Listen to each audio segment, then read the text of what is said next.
अब इस वीडियो के अंदर आपको पूरा बताएंगे किस किस चीज़ों को लेकर आपको सावधान रहना है अगर आप कोर्ट मैरिज करना चाह रहे हैं। क्या चीज़ें हैं जो पहले आपको एक बार क्लेरिफाई कर लेनी चाहिए, क्या चीज़ हैं जो आपको समझना बहुत ज़रूरी है, अदरवाइज़ आपकी जो कोर्ट मैरिज आप कर रहे हैं वो किसी भी तरीके से आपके फ्यूचर में काम नहीं आएगी। तो अब वही बात करते हैं कि किस किस तरीके से इसके अंदर प्रॉब्लम्स आती हैं। तो पूरी वीडियो को आप एंड तक ज़रूर देखिएगा। नंबर 1 कि कई बार ऐसा होता है कि जैसे मैं दिल्ली और गाज़ियाबाद की अगर बात करूँ, अगर यहाँ से करने के लिए आते हैं तो जैसे क्लाइंट्स भी हमको बताते हैं कि दिल्ली में शादी करने के लिए बुलाया, मैरिज उनकी आर्य समाज यहाँ कराई, रजिस्ट्रेशन के लिए उनको गाज़ियाबाद भेज दिया गया। वो भी गलत है। क्यों? क्योंकि गाज़ियाबाद में तब तक रजिस्ट्रेशन नहीं होगा जब तक उसमें लोकल मैरिज का सर्टिफिकेट नहीं मिलेगा। आपने तो ये सोच के शादी दिल्ली से कर ली कि दिल्ली के आर्य समाज से आपकी शादी हुई, रजिस्ट्रेशन अब जो है वो दिल्ली एनसीआर से हो रही है।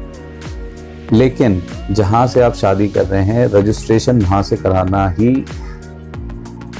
लीगल है, मतलब कि आप वहीं से कर सकते हैं, क्योंकि जुरिसडिक्शन जैसे मैंने बताया है 3 तरीके से बनती है, लड़का लड़की के एड्रेस से या फिर शादी के एड्रेस से। अगर आप दिल्ली से, आप कहीं से भी दिल्ली आके कर सकते हैं, लेकिन उसका रजिस्ट्रेशन भी फिर दिल्ली से होना चाहिए। ये नहीं कि दिल्ली से आपको आर्य समाज करा दिया गया और उसके बाद टाइम सेव करने के लिए या सेम डे करने के लिए आपको जो है यहाँ से गाज़ियाबाद भेज दिया गया और गाज़ियाबाद जाने के बाद वहाँ पे सर्टिफिकेट लोकल वहाँ का लगा के और आपकी जो है मैरिज वहाँ पे रजिस्टर करा दी गई। अब उसके अंदर होगा क्या, आप आर्य समाज का सर्टिफिकेट जो आपने किया वो आप दिल्ली का लेके घूम रहे होंगे और जो आपके मैरिज रजिस्ट्रेशन सर्टिफिकेट के ऊपर एड्रेस आएगा, प्लेस ऑफ मैरिज आएगा, वो गाज़ियाबाद का आएगा।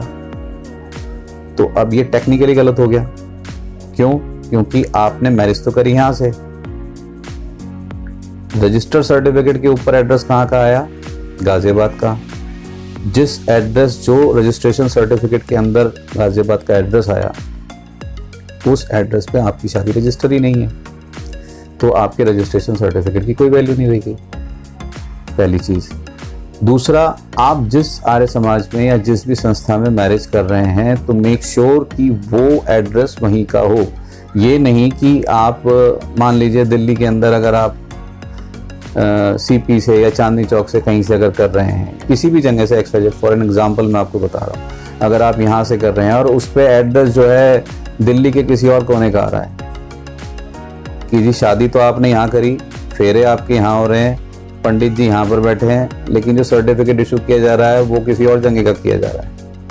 ऐसा हर जगह होता है, दिल्ली में भी होता है, गाज़ियाबाद में भी होता है कि शादी आपकी जहाँ से कराई जा रही है, सर्टिफिकेट आपको कहीं और का दिया जा रहा है, वो भी आगे जाके आपको प्रॉब्लम में ही डालेगा। रीज़न बिहाइंड, अब मान लीजिए कि अगर गाज़ियाबाद से मैरिज हो रही है, एक दूसरा एग्जांपल फिर लेते हैं कि जैसे गाज़ियाबाद से अगर मैरिज हो रही है, उसके अंदर शादी तो आपने करी गाज़ियाबाद के अंदर, लेकिन जो सर्टिफिकेट मिल रहा है वो आपको फरीदाबाद के मिल रहा है, मेरठ का मिल रहा है, नोएडा का मिल रहा है। जो आपको आर्य समाज का सर्टिफिकेट मिल रहा है वो फरीदाबाद का है, नोएडा का है या मेरठ का है। उसमें क्या करेंगे, आपने शादी करी गाज़ियाबाद से, अब जो सर्टिफिकेट आपको इशू किया गया मैरिज वाला, उसके अंदर जो आर्य समाज का एड्रेस है वो नोएडा का, फरीदाबाद का या मेरठ का, कहीं का भी है। अब उसके अंदर अगर इंक्वायरी जाएगी तो कहाँ जाएगी, उस एड्रेस पे जाएगी और उस एड्रेस पे आपका रिकॉर्ड नहीं होगा, डिस्प्यूट हो गया। और अगर मैरिज ही ढंग से नहीं होगी तो उसके रजिस्ट्रेशन का कोई मतलब नहीं। अगर कोई ये समझे कि मैरिज कर ली, अब उसका रजिस्ट्रेशन भी हो गया, उसके बाद इतना कुछ नहीं होता, सब कुछ होता है। जब चीज़ें इन्वेस्टिगेशन में निकल के आती हैं, अगर आपने प्रॉपर तरीके से, इवन आपने जो रजिस्ट्रेशन करवाया है उस पर भी ये लिखा होता है कि आपने जो इन्फॉर्मेशन दी है उसके हिसाब से वो इस मैरिज को रजिस्टर कर रहे हैं। अगर आपने इन्फॉर्मेशन गलत दी है तो वो मैरिज कल को कैंसिल भी हो सकती है। आपने शादी करी गाज़ियाबाद से या दिल्ली में ही और एड्रेस आपको जो सर्टिफिकेट मिल रहा है वो कहीं और का मिल रहा है, या आपने गाज़ियाबाद या दिल्ली से कहीं से शादी करी और उसका रजिस्ट्रेशन कहीं और पे कराया जा रहा है। तो इस चीज़ को अपने दिमाग में रखें कि जहाँ 3 चीज़ें, एक तो जो सर्टिफिकेट आप शादी करके ले रहे हैं आर्य समाज के बाद जो रजिस्ट्रेशन सर्टिफिकेट है उसको ऑनलाइन जरूर चेक करें। वो ऑनलाइन शो होता है, चाहे दिल्ली का हो या गाजियाबाद का हो। नोटरी पेपर पे कोई भी रजिस्ट्रेशन सर्टिफिकेट वैलिड नहीं होता। दूसरा, आप जिस प्लेस ऑफ मैरिज से, जहां से शादी कर रहे हैं, या जो आपके आर्य समाज के सर्टिफिकेट पे या उस संस्था के सर्टिफिकेट पे जो आपको मैरिज का सर्टिफिकेट इशू कर रही है, जो एड्रेस पड़ा है उसी जगह पर ही शादी करें। फिर उसके हिसाब से वो जहां रजिस्टर्ड होती है उसको रजिस्टर कराएं।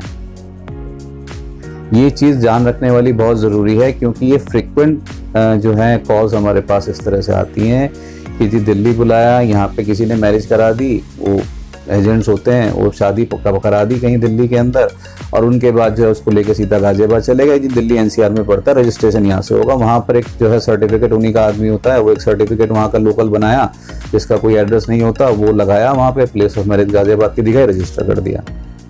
क्लाइंट ये सोच के गया कि वो दिल्ली में कर रहा है, लेकिन हुआ क्या, सर्टिफिकेट आप लेके बैठे हो दिल्ली का, जो रजिस्ट्रेशन सर्टिफिकेट में है वो जो सर्टिफिकेट लगा है वो लगा है गाजियाबाद का।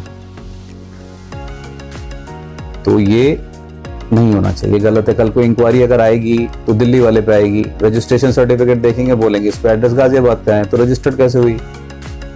यानी कि आपने इन्फॉर्मेशन गलत दी। आप शादी कर रहे हैं गाजियाबाद के अंदर, आपको जो आर्य समाज का सर्टिफिकेट मिल रहा है वो मेरठ, नोएडा या फिर फरीदाबाद कहीं का मिल रहा है, किसी और एनसीआर का, गुड़गांव का मिल रहा है। उससे क्या होगा, आपका जो सर्टिफिकेट पे एड्रेस है वो तो आप कहीं और का लेके बैठे हो। कल को कोई पुलिस केस होगा, आप बोलोगे जी शादी तो मैंने गाजियाबाद में करी थी। उस एड्रेस पे जाके देखोगे जिस एड्रेस का वो सर्टिफिकेट है, वहां पे आपको कुछ मिलेगा नहीं, क्योंकि इसकी भी पॉसिबिलिटी है ना। अगर सर्टिफिकेट ही बाहर का दे रहे हैं, आप जब फरीदाबाद गए ही नहीं, आप जब मेरठ गए ही नहीं, आप जब नोएडा गए ही नहीं, और सर्टिफिकेट वहां का इशू किया जा रहा है, तो फिर तो कोई कहीं का भी इशू कर दे, फिर तो इसकी कोई रेलेवेंसी रह ही नहीं गई, इससे कोई मतलब नहीं है। फिर तो आप कुछ भी कराइए, उससे कोई मतलब नहीं है। तो इसमें यह है कि ये चीजें आपको ध्यान रखनी बहुत ज्यादा जरूरी है। अगर ऐसा हो रहा है तो उससे सावधान रहें, और पहले से ही पूरी इंक्वायरी कर लें कि सर्टिफिकेट कौन सा मिलेगा, ऑनलाइन शो होगा या नहीं होगा, मैरिज जहां पर हो रही है सर्टिफिकेट भी वहीं का ही मिलेगा, और रजिस्ट्रेशन भी वहीं से होगी या नहीं होगी, ये सब चीज़ें चेक कर लें। हाँ, किसी ने मैरिज कर रखी है, उसका रजिस्ट्रेशन अगर होता है तो एक अलग बात है। मान लीजिए अगर किसी ने कोई राजस्थान से मैरिज कर रखी है किसी ने, लेकिन उन लोगों का एड्रेस दिल्ली का है या गाजियाबाद का है, तो वो एक अलग चीज़ होती है कि उसके अंदर रजिस्ट्रेशन एक हो सकता है। लेकिन जो कपल्स लव मैरिज कर रहे हैं और जिन्हें लव मैरिज करनी है, वो जब बाहर से भाग के यहाँ पर आते हैं शादी करने के लिए, तो ये सारी प्रॉब्लम्स उनके पास आती हैं कि सर्टिफिकेट एक नोटरी का देते हैं जो ऑनलाइन शो ना करे, या फिर मैरिज करा के एक मैरिज एग्रीमेंट बना के देते हैं, या फिर दिल्ली के नाम पे यहाँ बुला लिया जाए और फिर उनको भेज दिया जाए दिल्ली एनसीआर गाजियाबाद से रजिस्टर करने के लिए, क्योंकि सीएमडी का प्रोसीजर वहाँ से है। फिर वो वहाँ का एक एड्रेस प्रूफ, वहाँ पे आपका मैरिज का सर्टिफिकेट वहाँ लगाएंगे, जो कि बिल्कुल गलत है। सर्टिफिकेट जो है उसी के बेहाफ पे ही रजिस्ट्रेशन होना चाहिए। आपको बुला लिया गाजियाबाद, शादी वहां पर कराई, सर्टिफिकेट आपको XYZ किसी और जगह का दे दिया, वो भी गलत है, वो भी नहीं होना चाहिए। तो ये चीज़ कंफर्म कर लें सबसे पहले। जो चीज़ें मैंने आपको बताई, वीडियो को दोबारा से देखें, तिबारा से देखें, लेकिन ये वीडियो आप ज़रूर पूरा देखें, क्योंकि इस वीडियो में जो भी बताया गया है वो आपकी सेफ्टी के लिए। Thank you so much for watching this video. मिलते हैं अगले वीडियो।